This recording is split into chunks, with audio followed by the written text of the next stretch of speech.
दोस्तों A1 aptitude academy में आपका फिर से एक बार स्वागत है। तो आज की वीडियो में हम क्लास 12th का पॉलिटिकल साइंस का सिलेबस डिस्कस करने जा रहे हैं, जिसका कोड है 028। और ये जो सिलेबस है आपका, ये स्पेशली डिजाइंड है 2021-22 के स्टूडेंट्स के लिए। तो मैं इसलिए ये कह रहा हूँ क्योंकि इसमें कुछ एक जो चैप्टर्स हैं वो कट किए गए हैं, ठीक है, पूरे सिलेबस में से। तो पूरे सिलेबस में जैसे 16 चैप्टर्स हैं, तो यहाँ पर आपको सिर्फ 12 चैप्टर्स पढ़ने हैं, तो 4 चैप्टर्स आपके सिलेबस में नहीं है इस बार, ठीक है। तो ये सिलेबस सिर्फ 21-22 के लिए ही एप्लीकेबल है। तो जैसा कि सीबीएसई ने एक सर्कुलर निकाला था कि आपका जो एग्जाम है इस बार वो दो टर्म्स में होंगे, ठीक है, तो टर्म 1 एंड टर्म 2।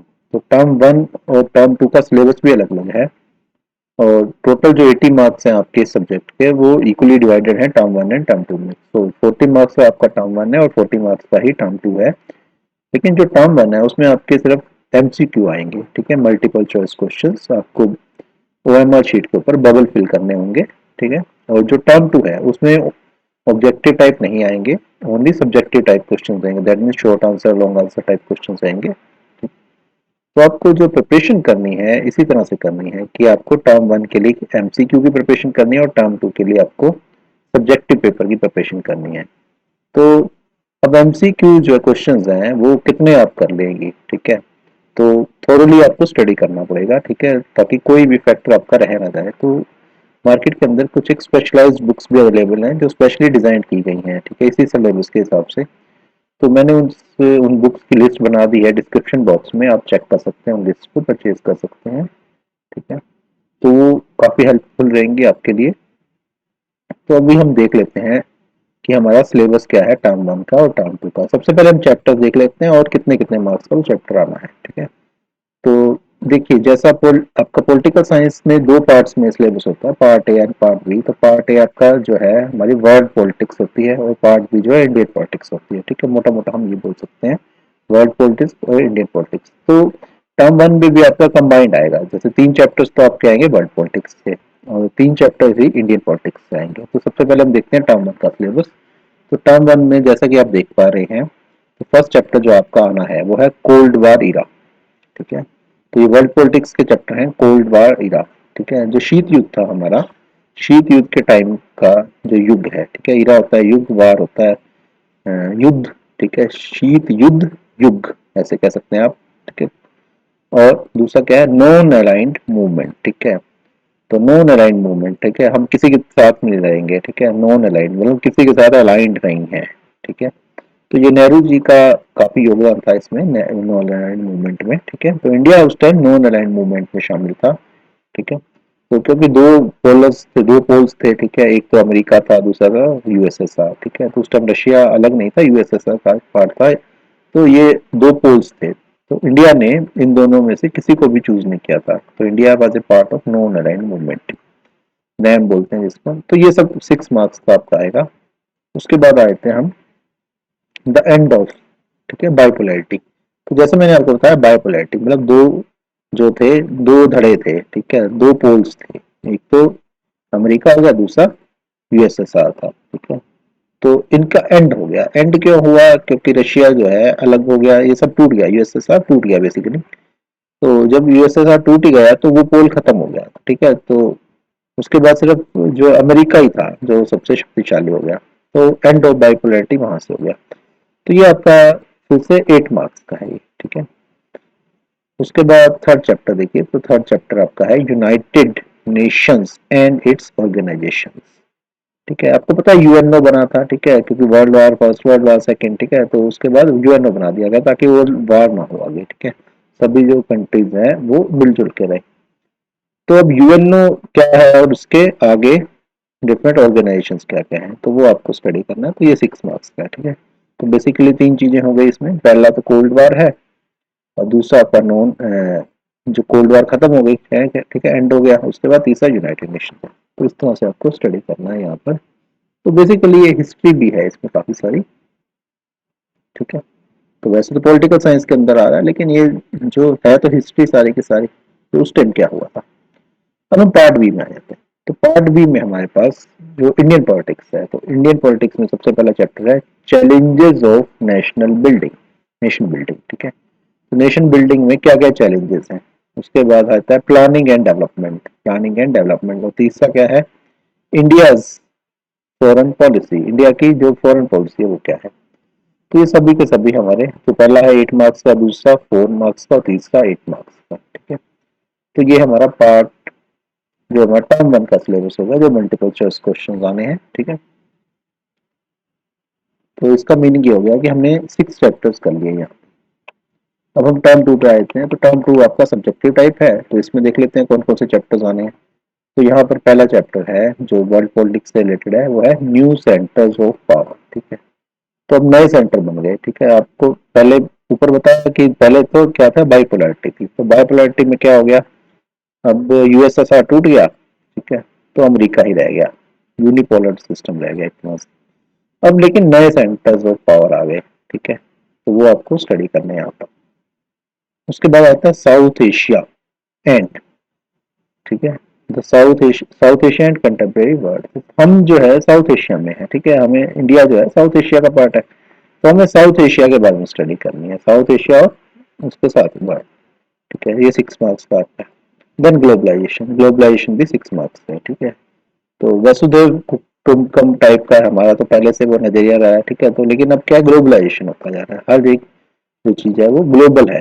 ठीक है, मान लीजिए एक मोबाइल बनता कहाँ है, बिकता कहाँ है। ठीक है, वो कैसा हो रहा है, ग्लोबलाइजेशन हो रहा है, हर चीज का, अमेजोन, फ्लिपकार्ट, सब कुछ, मतलब पूरा वर्ल्ड एक परिवार की तरह से हो रहा है। ठीक है, जहाँ भी कुछ दिक्कत होती है पूरे वर्ल्ड को अफेक्ट करती है। पहले क्या था, लोग पहुंचते ही नहीं था, एक का दूसरे को पता ही नहीं होता था। ठीक है, लेकिन अब तो बम कहीं फटता है, इफेक्ट कहाँ आता है उसका। तो ये सब क्या ग्लोबलाइजेशन हो गया है सब। तो उसके बाद आते हैं आपके पास, अब इंडिया वाला देखते हैं, इंडियन पॉलिटिक्स में क्या होगा, पार्ट बी। तो यहाँ पर आपका टर्म 2 में इंडियन पॉलिटिक्स में क्या आएगा। तो यहाँ पर देखिए सबसे पहला है parties and the party system in India. ठीक है, इंडिया के अंदर तो पार्टी सिस्टम है। अब इंडिया के अंदर कौन सा पार्टी सिस्टम है, मल्टी पार्टी सिस्टम है इस टाइम पर। ठीक है, अमेरिका की तरह तो है नहीं कि 2 पार्टीज हो, तो यहाँ पर क्या मल्टी पार्टी सिस्टम है, तो ये यहाँ पर 6 मार्क्स का आएगा। उसके बाद है डेमोक्रेटिक, डेमोक्रेटिक डिसर्जेंस। ठीक है, ये हमारा 6 मार्क्स का आना है फिर से। और लास्ट में क्या है, इंडियन पॉलिटिक्स। ठीक है, Indian politics trends and development, Indian politics में ट्रेंड और डेवलपमेंट का, ये 8 मार्क्स का है। तो ये सिलेबस हो गया हमारा 14 मार्क्स का। अब हम डिटेल्स देख लेते हैं इस सिलेबस की, इसके अंदर क्या क्या है। चैप्टर्स के नाम तो हमने देख लिए। ठीक है, अब इनके अंदर क्या क्या है चैप्टर्स के वो देख लेते हैं। तो यहाँ पर अब आपके सिलेबस में ये जनरल सिलेबस में आ गया हूँ। ठीक है, तो इसमें आपके 16 चैप्टर्स हैं, तो 4 चैप्टर्स आपको नहीं करने इस बार के लिए। ठीक है, तो वो मैं डिस्कस भी नहीं करूंगा यहाँ पर। तो सबसे पहला हमारे पास कोल्ड वार। ठीक है, cold war and non aligned movement. ठीक है, ये वही चैप्टर था जो ऊपर हमने देखा पहले। तो यहाँ पर इसमें क्या स्टडी करना है आपको, ये देखना है हमें। तो सबसे पहला इमरजेंस ऑफ टू पावर। ठीक है, emergence of two power block. तो 2 पावर ब्लॉक्स जो है वो कैसे बने, तो ये वर्ल्ड वार सेकंड के बाद ये बन गए दोनों पावर ब्लॉक्स। ठीक है, ये सबसे ज्यादा शक्तिशाली थे, अमेरिका था और यूएसएसआर। बाइपोलैरिटी इसी को बोलते हैं हम। ठीक है, देन नॉन अलाइंड मूवमेंट, तो नॉन अलाइंड मूवमेंट स्टार्ट हो गया। कुछ एक कंट्रीज ऐसे थे वो कहते हैं नहीं, हम ना इस तरफ जाएंगे ना इस तरफ जाएंगे, हम तो अलग रहेंगे। ठीक है, तो उन्होंने क्या कर दिया, non aligned movement name start कर दिया। ठीक है, अब क्वेश्चन इसमें कैसा आता है, नॉन अलाइंड मूवमेंट की हिस्ट्री। ठीक है, इसमें कौन कौन से कंट्री शामिल थे, उनके क्या क्या रूल्स थे। ठीक है, ये सब कुछ आपको यहाँ पर पढ़ना पड़ेगा नेम के बारे में। उसके बाद अगला चैप्टर आता है द एंड ऑफ बाइपोलैरिटी। ठीक है, द एंड ऑफ बाइपोलैरिटी, तो बाइपोलैरिटी का एंड हो गया। तो सबसे पहला क्या है, डिसइंटीग्रेशन ऑफ सोवियत यूनियन। तो बाइपोलैरिटी का एंड का रीजन यही था, डिसइंटीग्रेशन में टूट गया सोवियत यूनियन। ठीक है, उससे पहले सोवियत यूनियन में बहुत सारे छोटे छोटे स्टेट्स थे। ठीक है, लेकिन वो रशिया सबसे बड़ा था, रशिया अलग हो गया। ठीक है, बाकी सारे भी धीरे धीरे अलग होते गए। उसके बाद क्या बचा, यूनिपोलर वर्ल्ड। यूनिपोलर वर्ल्ड का मतलब कि अमेरिका ही सर्वशक्तिशाली हो गया। ठीक है, तो एक ही पोल था, तो आपस में लड़ेगा भी किससे, अमेरिका फिर, तो यूनिपोलर वर्ल्ड बन गया वो। तो अब क्या है, मिडल ईस्ट क्राइसिस। ठीक है, मिडल ईस्ट, तो मिडल ईस्ट में जो क्राइसिस थी उसकी डिटेल्स आपको यहाँ पे पढ़नी है। अब मिडल ईस्ट में क्या था, अफगानिस्तान था, गल्फ वार। ठीक है, ये सब चीजें इसमें थी। Then democratic politics, democratic politics, ये डेमोक्रेसी लाओ, इस टाइप का रहता है, डेमोक्रेटिक पॉलिटिक्स। एंड उसके बाद क्या है, डेमोक्रेटाइजेशन। ठीक है, डेमोक्रेटाइजेशन, डेमोक्रेसी लाने से क्या होगा, डेमोक्रेटाइजेशन हो जाएगा, तो उसमें क्या है, CIS। ठीक है, एंड 21st सेंचुरी। तो यहाँ पर आपके पास अरब स्प्रिंग्स है। ठीक है, ये है अरब स्प्रिंग्स। तो उसके बाद हमारे पास आता है चैप्टर नंबर 3। तो चैप्टर नंबर 3 क्या है, न्यू। ठीक है, न्यू सेंटर्स ऑफ पावर।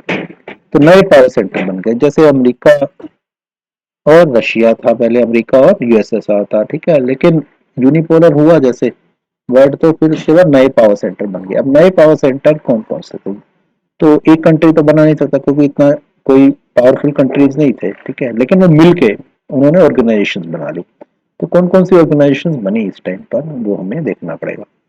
सबसे पहला है यूरोपियन यूनियन। तो यूरोपियन यूनियन ये कहाँ से बनी, यूरोप के जितने भी छोटे छोटे कंट्रीज थे उन्होंने मिला के यूरोपियन यूनियन बना ली। ठीक है, उन्होंने पूरा यूरोप को इकट्ठा कर दिया। ठीक है, उसमें ट्रेन चलाओ। ठीक है, उनकी करेंसी यूरो वगैरह जैसे बाद में बन गई। ठीक है, एक सेम करेंसी यूज कर लो। ठीक है, सब जुड़ गए आपस में, तो उन्होंने यूरोपियन यूनियन बना ली।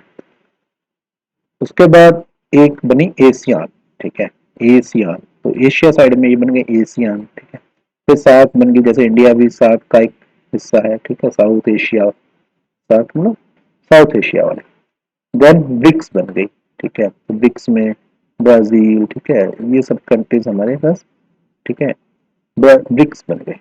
तो उसके बाद आपके पास जो आपको स्टडी करना है, थोड़ा रशिया स्टडी कर लेना है, चाइना स्टडी कर लेना है, इसराइल स्टडी करना है। ठीक है, इंडिया स्टडी करना है, तो ये सब आपको स्टडी करने हैं। तो ये स्पेसिफिक नेम के साथ दिए हुए हैं आपको। उसके बाद हम आ जाते हैं नेक्स्ट उस पर, चैप्टर नंबर 4। तो यहाँ पर क्या, south Asia and the contemporary world. ठीक है, अब हम जो है साउथ एशिया का पार्ट है, इंडिया क्या लोकेटेड है साउथ एशिया, तो हमें ज्यादा इंटरेस्ट जो रहेगा साउथ एशिया का रहेगा। ठीक है, तो यहाँ पर देखिए कॉन्फ्लिक्ट, कॉन्फ्लिक्ट का तो झगड़े होते हैं, एंड एफर्ट्स। ठीक है, अब झगड़े कई कारण से होते हैं, जैसे बॉर्डर का झगड़ा है, व्यापार का झगड़ा है, तो कई तरह के झगड़े हैं। ठीक है, एफर्ट्स फॉर पीस, शांति के लिए जो प्रयास होते हैं, एंड डेमोक्रेटाइजेशन। ठीक है, तो हर एक कंट्री में डेमोक्रेसी आ जाए। ठीक है, डेमोक्रेसी आने से पीस के चांसेस बढ़ जाते हैं, वहां के जो लोग हैं संतुष्ट हो जाते हैं इन साउथ एशिया। तो हम लोग भी यही चाहते हैं कि सब जगह डेमोक्रेसी आ जाए। ठीक है, तो यहाँ पर देखिए कंट्रीज कौन कौन से, पाकिस्तान हो गया, हमारे जो पड़ोसी हैं, पाकिस्तान, नेपाल, ठीक है, बांग्लादेश, श्रीलंका, ठीक है, मालदीव, ये हमारे पड़ोसी हैं। ठीक है, ये साउथ एशिया के कंट्रीज हैं सारे के सारे। उसके बाद आता है हमारे पास चैप्टर नंबर 5। तो चैप्टर नंबर 5 में हमारे पास आता है United Nations and its organisation. ठीक है, अब यूनाइटेड नेशंस जो बना था वो सेकेंड वर्ल्ड वार में, ठीक है, फर्स्ट वर्ल्ड वार हो गई, सेकेंड वर्ल्ड वार हो गई, तो अब ये कंट्रीज तंग आ गए थे कि भाई और वर्ल्ड वार ना हो। ठीक है, और वार ना हो, तो एक यूनाइटेड नेशन बना दिया गया मिलके। ठीक है, तो सभी जो कंट्रीज थे, ठीक है, उस टाइम वो उसके मेंबर बना दिए गए। ठीक है, तो सारे के सारे तो विलिंग नहीं थे, जो विलिंग थे मतलब उसके मेंबर बन गए। ठीक है, तो अब उसकी जो ऑर्गेनाइजेशन हैं, ठीक है, उसके आगे जो पार्ट्स हैं वो कौन कौन से हैं, तो यहाँ पर हमें इस चैप्टर में यूनाइटेड नेशंस के बारे में स्टडी करना पड़ेगा। तो सबसे पहला क्या, प्रिंसिपल ऑर्गेनाइजेशन। ठीक है, प्रिंसिपल ऑर्गन्स, ऑर्गन्स, ऑर्गन मतलब उसके जैसे शरीर के ऑर्गन होते हैं वैसे इसके भी प्रिंसिपल ऑर्गन कौन कौन से हैं। देन की एजेंसीज, कौन कौन सी की एजेंसी है, कुछ नाम दे दिए गए हैं जैसे, ठीक है, यूनेस्को है, ठीक है, यूनिसेफ है, ठीक है, WHO है, world health health organisation, ILO, international labour organisation. ठीक है, तो ये सब इसके ऑर्गन्स हैं। देन सिक्योरिटी काउंसिल है, इंडिया ट्राई करता रहता है सिक्योरिटी काउंसिल का इंडिया मेंबर बन जाए। ठीक है, and the need for its expansion. ठीक है, बात आ गई कि सिक्योरिटी काउंसिल की एक्सपेंशन होनी चाहिए। अभी तक 5 कंट्रीज है सिर्फ। ठीक है, तो 5 कंट्रीज पूरे वर्ल्ड को रिप्रेजेंट नहीं कर सकते ना, तो इसकी एक्सपेंशन होनी चाहिए, तो इसके लिए नीड। उसके बाद आता है चैप्टर नंबर 6, आपके सिलेबस में नहीं है, मैंने आपको ये जो आपको दिखाई दे रहा है ये चैप्टर नंबर 6 और चैप्टर नंबर 7 आपके सिलेबस में नहीं है। ठीक है, मैंने याद रखने के लिए मार्क कर दिया पहले से ही। उसके बाद चैप्टर नंबर 8 पे आते हैं। तो चैप्टर नंबर 8 क्या है, ग्लोबलाइजेशन। ठीक है, तो वैसे पहले हम बताया कि ग्लोबलाइजेशन मतलब सारा वर्ल्ड इकट्ठा हो गया पूरा का पूरा। ठीक है, व्यापार की है, ठीक है, पहुंच तो सकते हैं हम कहीं से कहीं, कनेक्टेड है सारा, ठीक है। तो व्यापार इकट्ठा कर दो ना सारा का सारा, चीज बन रही है यहाँ पे, बिक कहीं और रही है, ठीक है। तो ये क्या है, ग्लोबलाइजेशन का जमाना है, ठीक है। क्वालिटी, वर्ल्ड क्लास क्वालिटी सबको मिल जाए, इस टाइप का रहता है सिस्टम। अब नेक्स्ट आ जाते हैं हम, तो पार्ट बी पर आते हैं। तो पार्ट बी में क्या है, ऊपर हमने वर्ल्ड पॉलिटिक्स पढ़ ली सारी, तो अब क्या है, इंडियन पॉलिटिक्स है। तो इंडियन पॉलिटिक्स की पहले हिस्ट्री से स्टार्ट करेंगे कि पहले क्या हुआ, स्टार्टिंग कहाँ से हुई। तो सबसे पहले क्या, चैलेंजेस ऑफ नेशन बिल्डिंग, ठीक है। तो ये टाइम उस टाइम का है जब आज़ादी मिली थी, ठीक है। आज़ादी के बाद ही हमारी नेशन बिल्डिंग स्टार्ट हुई, उससे पहले तो अंग्रेजों के गुलाम थे हम। तो उस जमाने की बात करेंगे यहाँ पर। तो नेशन एंड नेशन बिल्डिंग, ठीक है। नेशन एंड नेशन बिल्डिंग, इनका मीनिंग वगैरह समझ लो। उसके बाद क्या है, सरदार वल्लभ भाई पटेल, ठीक है। और सरदार वल्लभ भाई पटेल का रोल क्या था, ठीक है। इन्होंने सारी जितनी भी रियासतें थी आजादी के बाद, उनको इकट्ठा किया था, ठीक है। सेना लेके चल पड़े थे, और जो जो नहीं मानता था उसके ऊपर आक्रमण करके उनको इंडिया के अंदर मिला दिया। छोटी छोटी रियासतें थी, ठीक है। अंग्रेज तो चले गए, लेकिन रियासतें जो थी तब भी थी। तो उनको इंडिया का पार्ट बनाने के लिए सरदार वल्लभ भाई पटेल का बहुत बड़ा रोल था, ठीक है। स्टेट्स बोलते हैं। तो उसके बाद क्या, लीगेसी ऑफ पार्टीशन, ठीक है। पार्टीशन हुआ तो बहुत दर्दनाक कहानी थी, ठीक है। उस पार्टीशन अपने पीछे क्या क्या छोड़ गया, ठीक है। तो वो क्या क्या चीजें थी, चैलेंजेस ऑफ रेफ्यूजीज, ठीक है। तो जो रेफ्यूजी आए, ठीक है, पाकिस्तान से इंडिया में, तो इंडिया से पाकिस्तान में लोग गए, वो तो उनकी टेंशन थी। लेकिन जो वहां से यहाँ आए, तो यहाँ को रेफ्यूजीज को कैसे हमने दोबारा से यहाँ बसाना है, ठीक है। उनको मकान कैसे देने हैं, ठीक है। तो वो सब जो चैलेंज था, तो उसको कैसे सॉल्व किया गया। देन रीसेटलमेंट, ठीक है, रीसेटलमेंट किया गया। देन कश्मीर इशू, तो कश्मीर इशू रेज हो गया, ठीक है। क्योंकि कश्मीर जो था ना, कश्मीर नहीं बना, तो कश्मीर इंडिपेंडेंट ही रह गया, ठीक है। कश्मीर जो है वो इंडिया में नहीं मिल पाया उस टाइम। तो उसके बाद क्या है, नेहरू अप्रोच, ठीक है। Nehru approach to nation, Nehru की क्या अप्रोच थी नेशन, क्योंकि नेहरू क्या थे उस टाइम, पीएम थे। तो नेहरू की क्या अप्रोच थी नेशन बिल्डिंग में। तो उसके बाद आ गया पॉलिटिक्स, ठीक है। पॉलिटिकल कॉन्फ्लिक्ट, मतलब जो पॉलिटिकल कॉन्फ्लिक्ट, मतलब जो हमारे राजनीतिक झगड़े थे, वो क्या थे, किस कारण थे, ओवर लैंग्वेज, ठीक है, भाषा के आधार पे, ठीक है। अब डिफरेंट स्टेट्स थी, तो डिफरेंट स्टेट्स में डिफरेंट डिफरेंट भाषाएं बोली जाती थी, ठीक है। तो झगड़े का कारण बन गई भाषा। एंड उसके बाद क्या आ गया, लिंग्विस्टिक, लिंग्विस्टिक भी लैंग्वेज से रिलेटेड है। लिंग्विस्टिक ऑर्गेनाइजेशन ऑफ स्टेट, ठीक है। तो स्टेट्स की कुछ लिंग्विस्टिक ऑर्गेनाइजेशन बन गई जो झगड़े करती थी। तो उसके बाद हमारा नेक्स्ट चैप्टर आया, तो चैप्टर नंबर 10। तो चैप्टर नंबर 10 में हमारे पास है planning and development, planning and development. तो हम आगे बढ़े थोड़ा सा, ठीक है, हिस्ट्री चल रही है एक तरह से। तो प्लानिंग कमीशन बनाना पड़ा, ठीक है। अब पंचवर्षीय योजना है, ये सब चीजें यहाँ पर आप पढ़ेंगे, ठीक है। इंडिया की डेवलपमेंट तो करानी थी, तो यहाँ पर देख लेते हैं हम। चेंजिंग, ठीक है, changing nature of India's economic development, जो इंडिया का इकोनॉमिक डेवलपमेंट था उसका changing nature. Then planning commission, ठीक है। तो प्लानिंग कमीशन इसलिए बनाया गया है कि जो भी हमने करना है सबसे पहले उसको प्लान किया जाए, ठीक है। अगली पंचवर्षीय योजना में टारगेट अपना सेट कर लिया, अभी अगले 5 साल में हमें ये काम पूरे करने हैं, ठीक है। तो इस टाइप से, तो ये 5 ईयर प्लानिंग आ गया ना, 5 ईयर प्लान, पंचवर्षीय योजना। उसके बाद आता है नेशनल, ठीक है, national development, national development council बनाई गई, ठीक है। और साथ में नीति, नीति तो अभी बनाई गई, ठीक है। प्लानिंग कमीशन के बाद जो है उसकी जगह पर नीति आ गई, ठीक है। तो नीति आयोग बोलते हैं हम, नीति मतलब नीति आयोग। तो ये आ गया। उसके बाद हम आ जाते हैं नेक्स्ट चैप्टर पे, तो वो है इंडियाज फॉरेन पॉलिसी, ठीक है। इंडिया की विदेश नीति क्या है, भारत की विदेश नीति के बारे में आप देखेंगे, ठीक है ना। प्रिंसिपल्स ऑफ फॉरेन पॉलिसी, ठीक है। पहले प्रिंसिपल बनाने पड़ेंगे, कुछ सिद्धांत बनाने पड़ेंगे विदेश नीति के। कोई किस तरफ रहना है, अमेरिका के साथ रहना है, रशिया के साथ रहना है, चाइना के साथ रहना है, ठीक है। पाकिस्तान से झगड़ा करना है या नहीं करना, तो ये सब क्या है, ये फॉरेन पॉलिसी है, ठीक है, इंडिया की।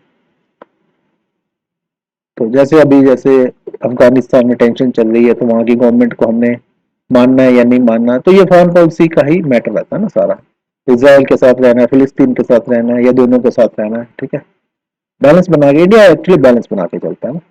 तो इंडिया जो है changing, India's changing relations with, ठीक है, अदर नेशंस, ठीक है। अब अदर नेशन कौन कौन से हैं? यूएस है, रशिया है, चाइना है, इसराइल है, ठीक है। Then India's relation with its neighbours, ठीक है। तो ये तो अदर नेशन हो गया। उसके बाद नेबर कौन कौन से? पाकिस्तान हो गया, बांग्लादेश हो गया, नेपाल हो गया, श्रीलंका हो गया, ठीक है, म्यांमार हो गया, बर्मा बोलते थे, म्यांमार बोलते हैं। देन उसके बाद आ गया इंडियाज न्यूक्लियर प्रोग्राम, ठीक है। इंडियाज न्यूक्लियर प्रोग्राम, आपने पिक्चर भी देखी होगी इस पे, न्यूक्लियर प्रोग्राम वाले पे, परमाणु। तो वहां थोड़ा सा आपको आइडिया लग जाता है। उसके बाद आता है हमारा parties and party system in India, ठीक है। अब इंडिया के अंदर जो पार्टी सिस्टम है, मल्टी पार्टी सिस्टम है, ठीक है। कांग्रेस है, बीजेपी है और दुनिया भर की पार्टीज हैं, ठीक है। अमेरिका की तरह नहीं है कि दो ही पार्टियां हों, ठीक है। तो यहाँ पर तो दुनिया भर की पार्टियां हैं। दुनिया मतलब multi nation, multi party system, ठीक है। ये नहीं कि अमेरिका वाली पार्टी यहाँ पे आ जाएगी इलेक्शन लड़ने की, वो नहीं है। देन कांग्रेस सिस्टम का मीनिंग है कि हिस्ट्री की बात कर रहे हैं। उस टाइम वन पार्टी सिस्टम होता था। आजादी मिली थी तो आजादी के बाद सिर्फ एक ही पार्टी होती थी, उसका नाम था कांग्रेस। उसके बाद क्या, बाय पार्टी सिस्टम, ठीक है। और parties I, multi party system बन गया, ठीक है। देन कोएलिशन आ गया, कोएलिशन सिस्टम मतलब कई सारी पार्टी मिलके गवर्नमेंट बनाएंगी, तो वो होता है कोएलिशन सिस्टम, ठीक है। अलायंसेस हो गए। उसके बाद आते हैं हम डेमोक्रेटिक रिसर्जेंस, ठीक है। तो यहाँ पर हम क्या करेंगे, जो जो आंदोलन हुए आजादी के बाद उसके बारे में स्टडी है, ठीक है। ऐसा नहीं है कि आंदोलन आजादी से पहले गांधी जी ने किए थे, आजादी के बाद भी आंदोलन हुए, ठीक है। तो आंदोलनकारी तो बाद में भी थे ना। तो जैसे जयप्रकाश नारायण, ये आंदोलनकारियों का नाम है जिन्होंने मूवमेंट चलाया, ठीक है। जेपी मूवमेंट बोलते हैं, जयप्रकाश नारायण। एंड उसके बाद क्या हुआ, टोटल रेवोल्यूशन, ठीक है, टोटल रेवोल्यूशन।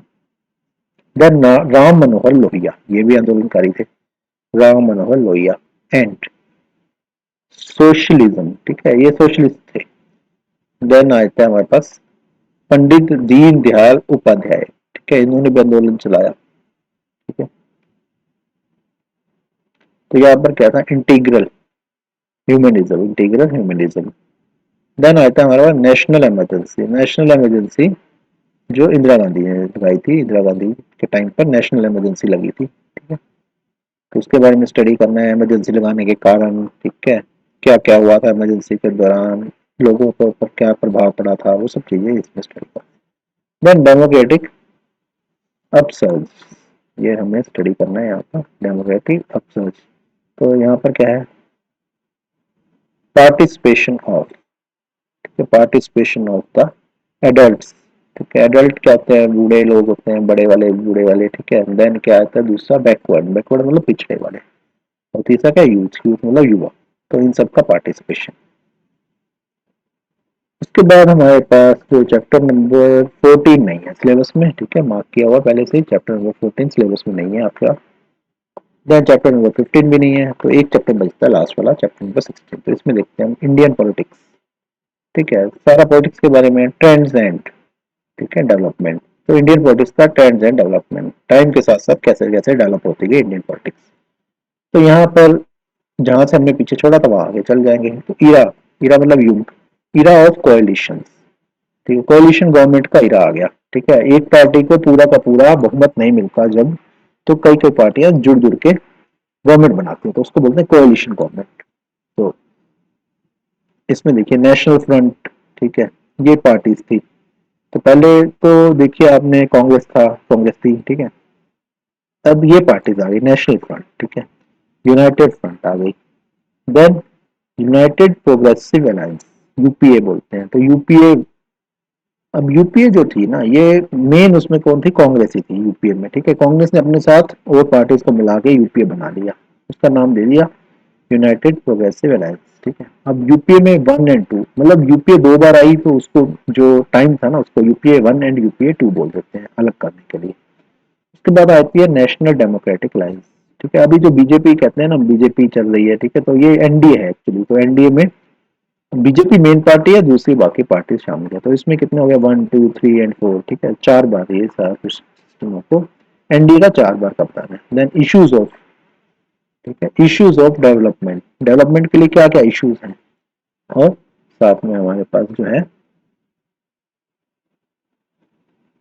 गवर्नेंस, ठीक है, गवर्नेंस। तो ये हमारा खत्म हो जाता है यहाँ पर, ये सिलेबस हमारा पॉलिटिकल साइंस का। तो आपने देखा होगा कि पॉलिटिकल साइंस तो है लेकिन हिस्ट्री से स्टार्ट हुआ, पॉलिटिकल साइंस की भी हिस्ट्री है इसमें। तो दो पार्ट्स में सिलेबस डिवाइडेड है हमारा, एक तो वर्ल्ड पॉलिटिक्स है, दूसरी इंडियन पॉलिटिक्स है, ठीक है। तो आपको जो एग्जाम देना है वो टर्म 1 एंड टर्म 2 के लिए देना है, ठीक है। आप इस वीडियो को देख के बहुत सारा आपको फंडे क्लियर हो गए होंगे कि आपको प्रिपरेशन कैसे करनी है एग्जाम की। फिर भी अब कुछ रहा होता तो आप वो बुक्स देख लीजिए, ठीक है। उन बुक्स से आपको ज्यादा हेल्प मिल जाएगी, ठीक है। आपको क्या क्या पढ़ना है, क्या क्या नहीं पढ़ना, वो सब आपको सब बना बनाया मिल जाएगा, ठीक है। तो इस वीडियो में इतना ही, मिलते हैं नेक्स्ट वीडियो में। जय हिंद, जय भारत।